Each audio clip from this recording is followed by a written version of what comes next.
that Qspider had given me such an opportunity to introduce myself. Myself Shaikh OS. Basically, I am from Sangamner, Ahmednagar. I have completed my Bachelor of Engineering in Amrutvahini College of Engineering, which is in Sangamner, with percentage 73. After that, in the same year, I got opportunity for Qspider as an incubation student. They offered me as an incubation student. So from the August 2022, I have pursuing the full stack Java course. So in that I go through from many trainers in this. I mean, first of all, I was new for the full stack and trainers. So the trainers were much more supportive and encourageable.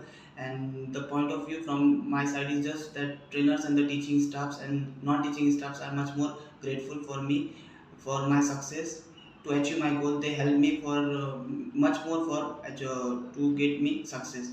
And after that, if I want to recommend that to students that they may join for this, so they can freely join for Qspider Hadapsar for their best future plans.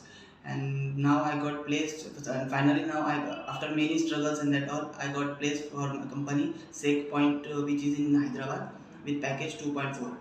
So thank you for that. That's